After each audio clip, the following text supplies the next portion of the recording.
Good morning, girls. Welcome to biology class. We are going to continue with the same topic, photosynthesis.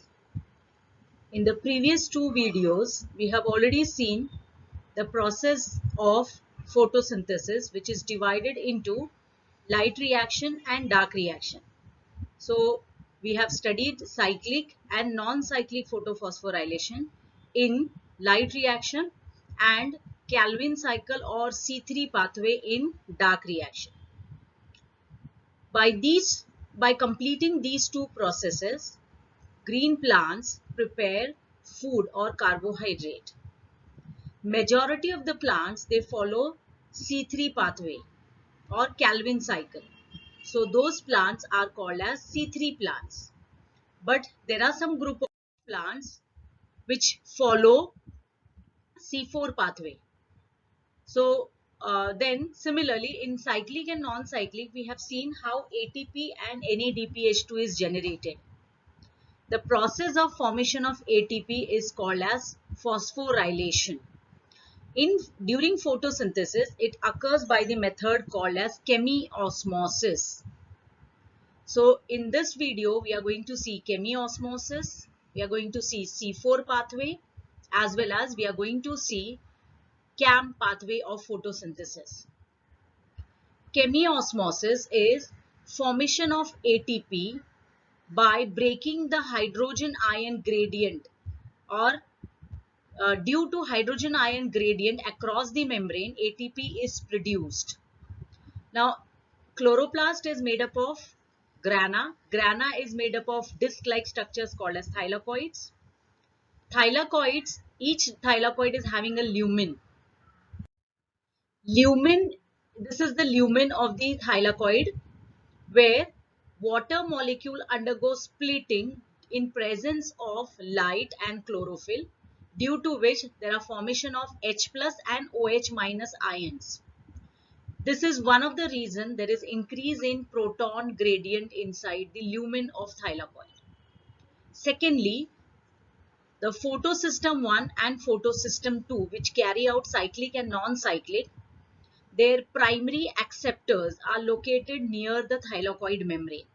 So when they accept electrons, they become negatively charged and they attract proton from the stroma of the chloroplast, and those protons are brought inside the lumen of the thylakoid.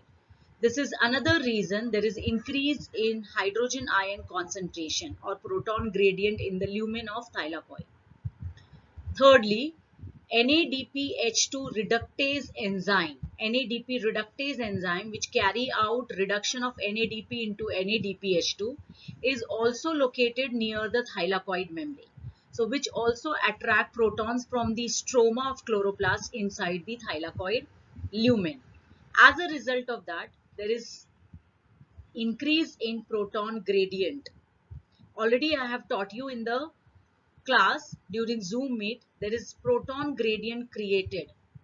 This proton gradient is broken by ATP synthetase enzyme. ATP synthetase enzyme is located on the membrane of thylakoid. It has got F0 channel and F1 structure. F0 channel acts as a pathway through which protons are pushed from lumen to stroma, due to which ATP synthetase enzyme brings about phosphorylation. ADP is added with IP and it is converted into ATP. So this results in formation of ATP. So due to proton gradient, which is higher inside the lumen, F0 channel of ATP synthetase enzyme breaks that proton gradient. So this carries out the process of phosphorylation by ATP synthetase enzyme. This mechanism of movement of proton across the membrane is called as chemiosmosis. Movement of ions across the membrane is called as chemiosmosis. So this is a mechanism through which ATP is synthesized. Okay. The next topic we are going to study is C4 pathway of photosynthesis. As I've told you before in the previous video, the plants which follow C3 pathway or Calvin cycle, they are called as C3 plants, while there are some plants which follow C4 pathway. Now, why there is need of following C4 mechanism? This is because if you see the leaf anatomy of C4 plants like sugarcane, jawar, bajra, maize, these are the plants which have got extra additional layer around the vascular bundle. That extra additional large cells layer around the vascular bundle is called bundle sheath cells. Bundle sheath cells are also filled with chloroplast. So here you can see this is a vascular bundle surrounded by larger cells called as bundle sheath cells. It looks like as if it is a necklace like structure around the vascular bundle. So it is called as, this type of anatomy is called as Kranz anatomy.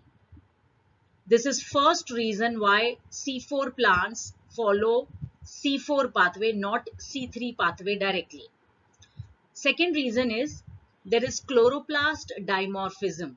The mesophyll cells of the leaf are filled with chloroplast, which is granule type, having grana as well as stroma, while the bundle sheath cells around the vascular bundle, they are filled with chloroplast without grana. They are a granule type of chloroplast.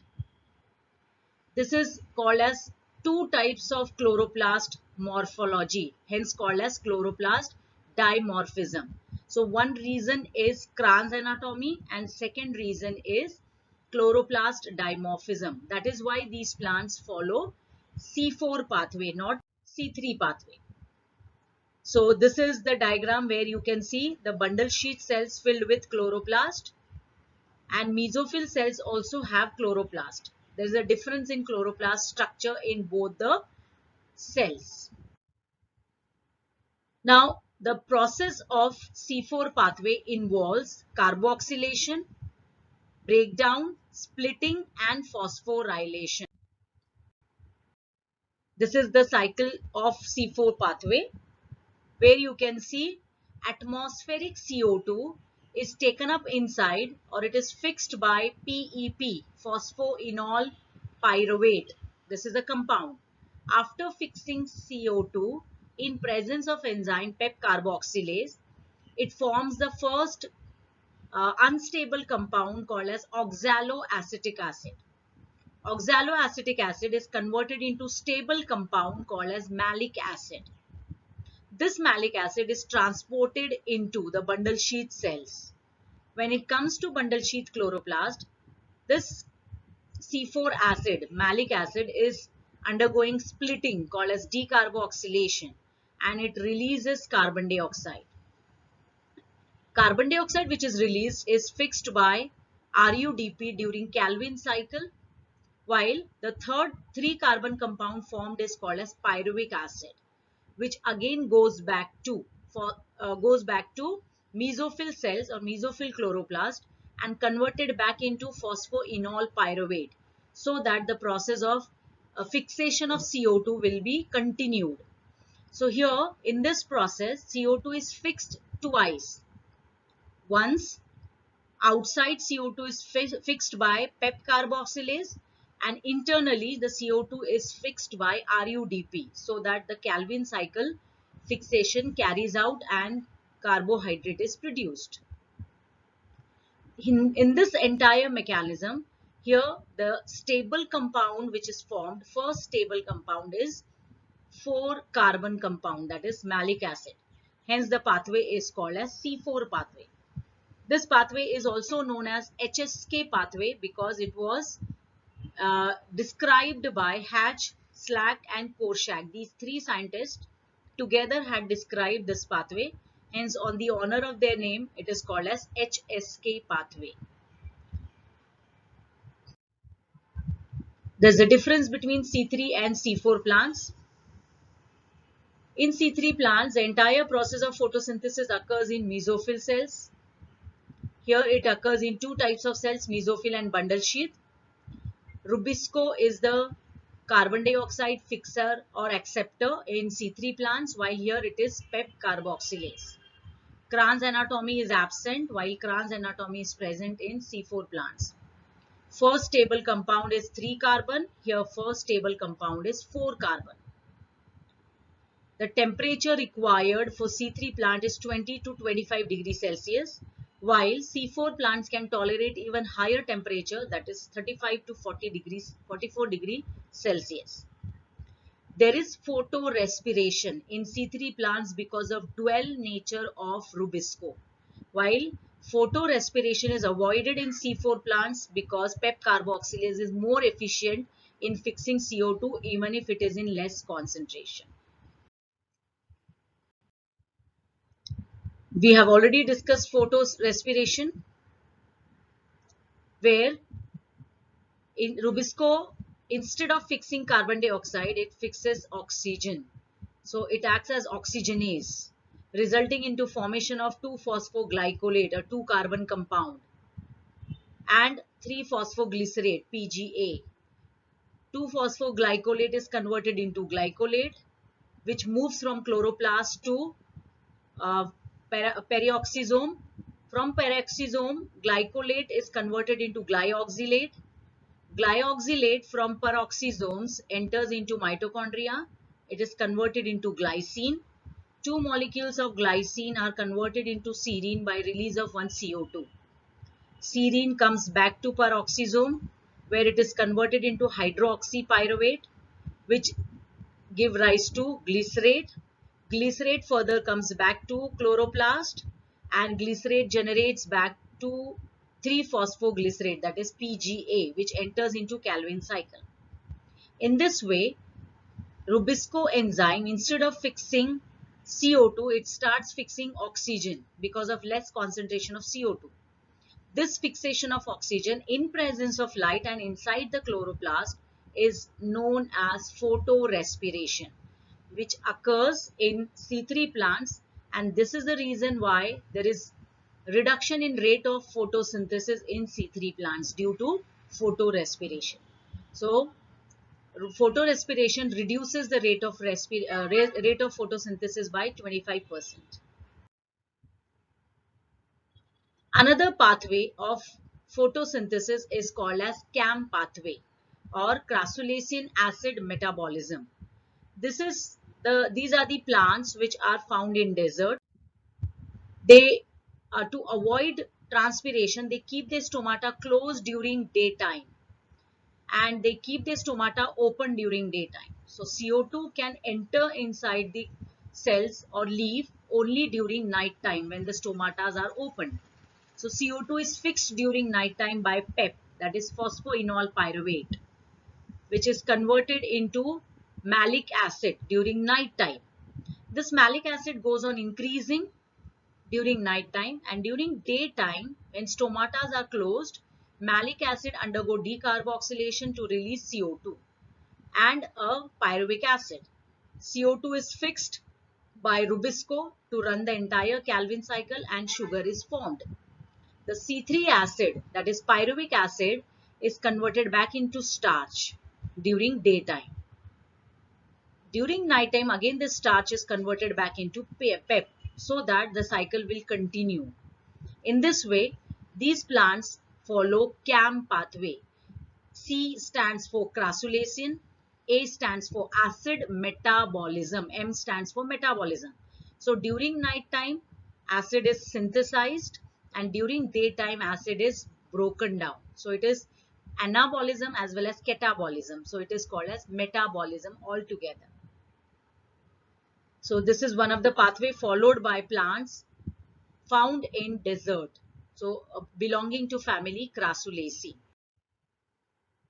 Now these are the factors which affect rate of photosynthesis. Light intensity. If you decrease the light intensity, the rate of photosynthesis will decrease. And if light intensity is increased, the rate of photosynthesis will increase. Second is carbon dioxide. Carbon dioxide is needed. If there is insufficient carbon dioxide supply, then the rate of photosynthesis will decrease. Temperature too affects the rate of photosynthesis. It affects the biochemical reaction, the reaction which is governed by enzymes. Water availability is also one of the factor which affects rate of photosynthesis, and another factor is oxygen. These factors governs the photosynthesis process. As per Blackman, law of limiting factor is when a process is completed or it is controlled by more factors, the factor which is in its minimum quantity, that delimits or that limits the rate of photosynthesis. By increasing that limiting factor, the rate of photosynthesis will increase. By decreasing the limiting factor, the rate of photosynthesis will decrease. Now, as we know, photosynthesis is very important because this is only the process where light energy is harnessed. It is a process through which ATP is synthesized, which is utilized for formation of food. Plants prepare food not only for themselves, they prepare the food for the entire living world. It balances the gases in the atmosphere by releasing oxygen for respiration. So we are surviving because of photosynthesis. Thank you, girls. If you have any doubt, you can ask me in the class.